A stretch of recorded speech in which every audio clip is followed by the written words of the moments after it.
Hey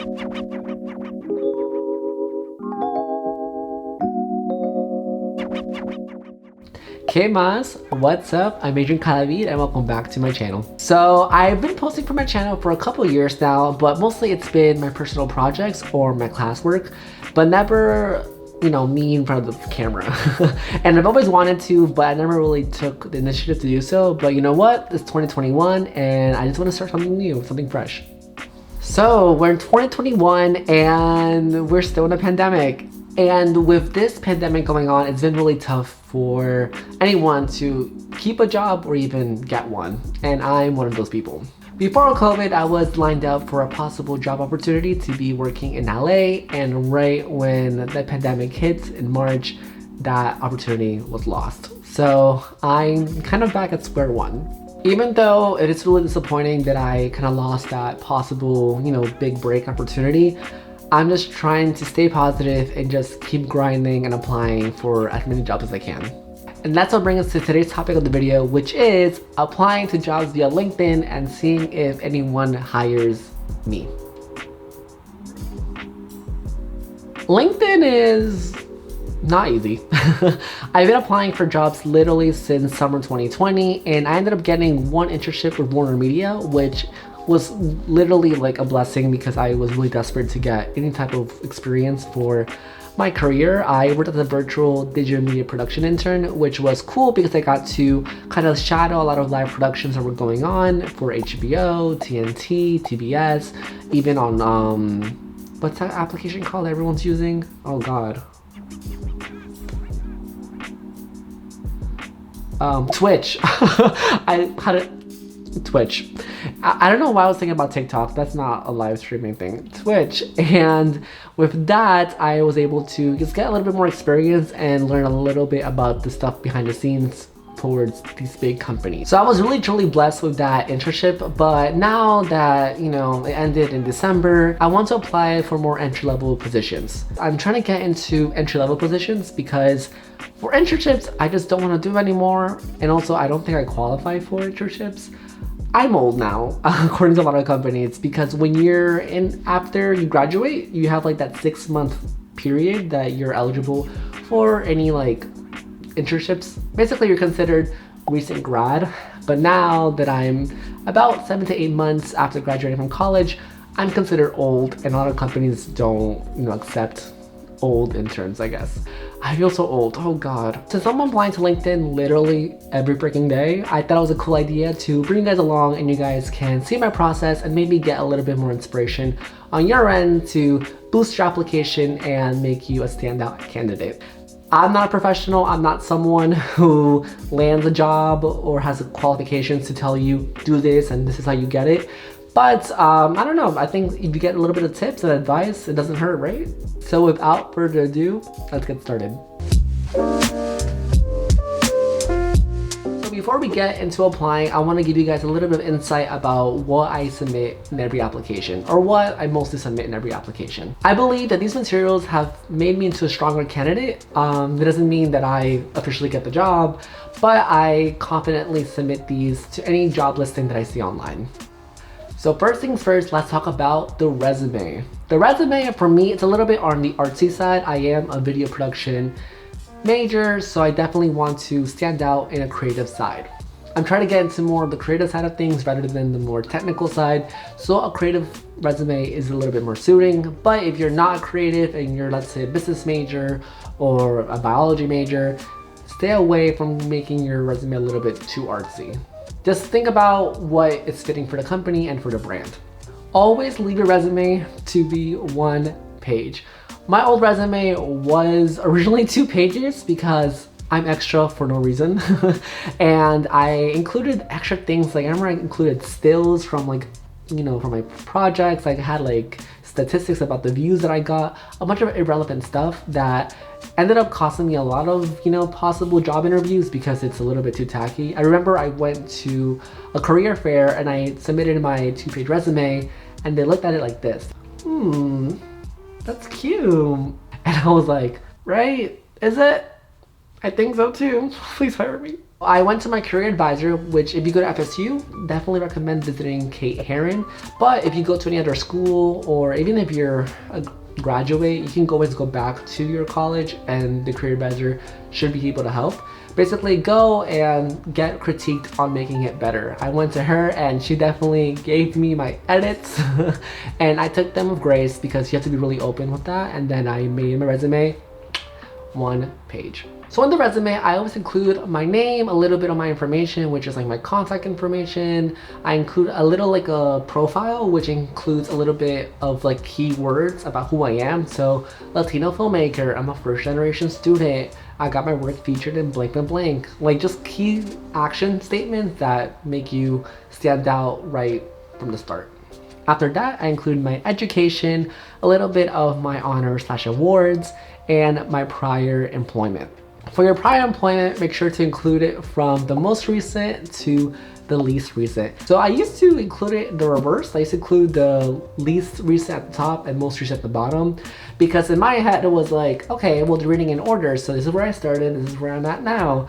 But when I went to my career advisor, she told me, change it. Make sure to flip it, because for employers or anyone, or hiring managers or anyone, they're trying to read it fast. So having the most recent things at the top is really the most easy way for them to potentially hire you, hopefully. Also, to include in your experience, make sure it's relevant to the positions you're applying. For example, I've worked as a barista at Starbucks, I worked as a waiter and as a host at a restaurant. Those are not relevant to my film studies or anything, and I don't want to include that in a resume when I'm trying to apply, let's say, for a social media videographer, or let's say a designer role or photographer role. Nothing to do with the position, so I'm not going to include it. The last little tidbit I want to include about including your work experience is to quantify everything. Quantifying things gives it value. So definitely include any numbers or anything that you can quantify underneath each prior work experience, just to make it a little bit stronger. And the last thing I include in my resume is my skills. This includes my experience with the Adobe Cloud, with Microsoft, with any Apple software, and any other skills that I may have.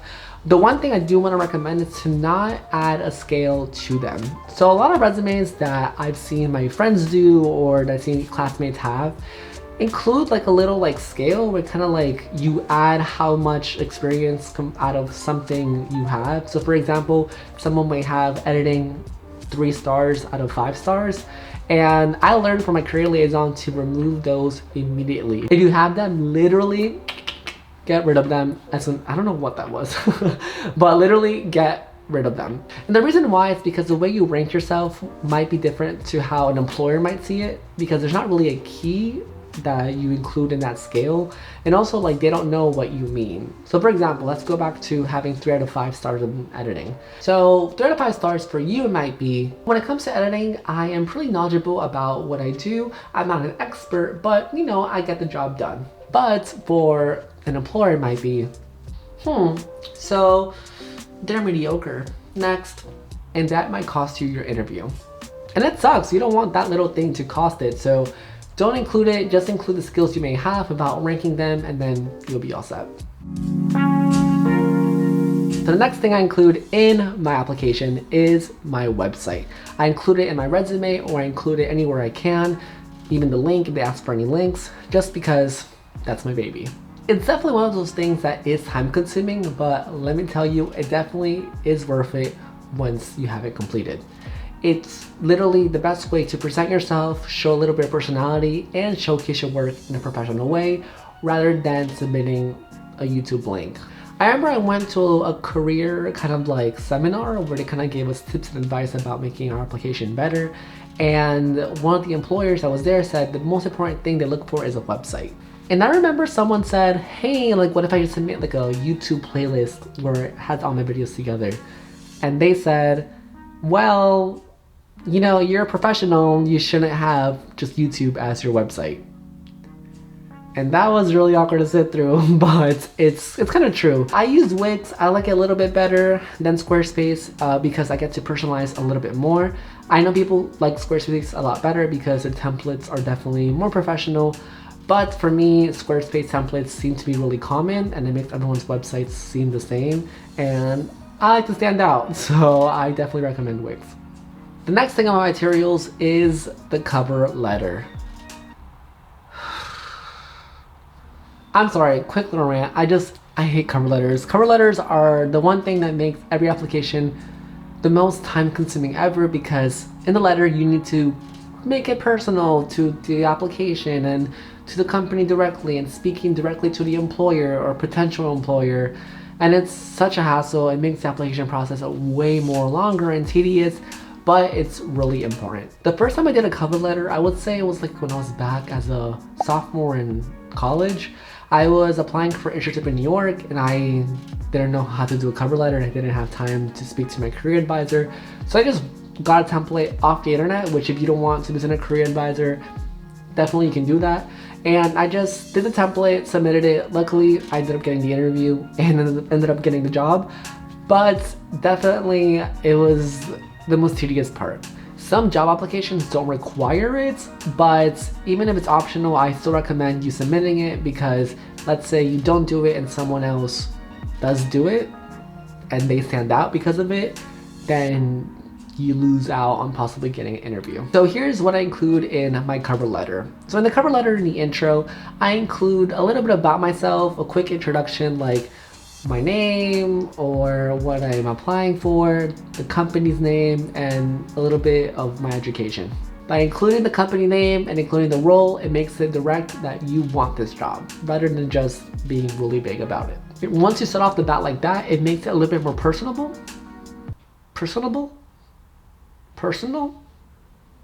personalized for the application. The body of the cover letter is definitely the flex zone. You want to include a little bit of the prior work experience that you had. So instead of listing what you already have on the resume, they're already looking at it, they don't want to see a rehash of what they already seen. You want to include a little bit of how it applies to the role. So definitely read up on the role that you applied for and try to connect the dots to how the prior work experience you had fits. That way, the employer or the manager can kind of visualize you working for them. Overall, you just want to include why you'll be great for the role. And in the outro, I just do a brief little statement about, my resume and my website so they can see my prior work experience. And yeah, and then my signature, and then I am done. One thing you don't want to forget is, let's say you are using a template, just cover letter like a basic thing. Make sure that you update the name of the company you're applying for. A lot of times even myself or my friends have submitted cover letters and they don't realize they didn't change the name of the company they're applying for. So when they officially state, I'm applying for this role for Disney, and they sent it to, let's say, HBO, it's embarrassing, and it's the one thing that's gonna get you automatically removed from the application process. It's happened to me, it's happened to a lot of people I know, so definitely you don't want that to happen. And the last thing that I include in my application is my video resume. So you probably are like, what's a video resume? So a video resume, it's basically a normal resume that you make into a video. And the reason why I made a video resume is because I just wanted to stand out as a candidate. I wanted to first flex my editing skills and make it a quick little short video introducing who I am. And by doing that, it makes me a little bit more personal and it gives an overall face to the application. A lot of employers are looking at so many applications, so this one thing might be the thing that makes me stand out and makes them see who I am as an individual even before the interview. I've seen some people do a video resume. I personally didn't see anyone before I did mine, so I kind of did it first. No, I'm kidding, I didn't do it first.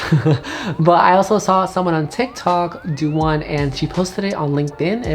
She was applying, I think, for a Nickelodeon animation internship, and she posted it on LinkedIn, and it ended up blowing up on LinkedIn, so good for her. The one thing about the video resume is that it doesn't hurt if you include one or include any type of extra little thing. If the employer doesn't really, mind there, or doesn't really, have interest in it, it's okay. The main thing you're looking for is that resume and cover letter. But if you include it, and you never know, it might fall in your favor. I've had a couple of managers say they love it and they think it's really, innovative and unique. And I've had some managers or people say that, I really don't mind or care for it because I'd rather meet the person in the interview. Regardless, a little bit of spice doesn't really hurt anyone. These are overall my materials that I include in every application.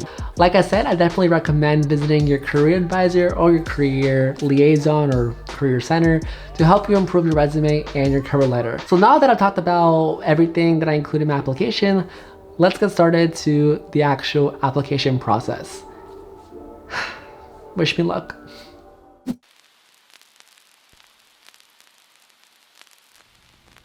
Hi. Okay, so I have a confession to make. I actually shot the first part of this video. I shot it back in February, March, right? And I honestly was super pumped. I shot a whole segment where I was, filling out applications, going on LinkedIn, giving some tips there and everything. And then a week passed, 2 weeks passed, 3 weeks passed, a month, 2 months, and I didn't hear anything back. So I felt really discouraged, and I kind of didn't want to keep faking it, and I didn't want to pretend, oh, I got a job interview and I got this and that, when in reality I didn't. So I felt really embarrassed.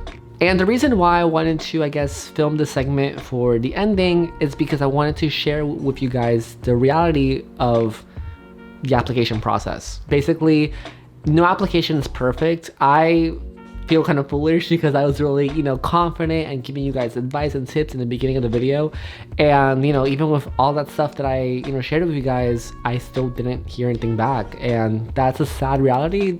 Recruiters are biased.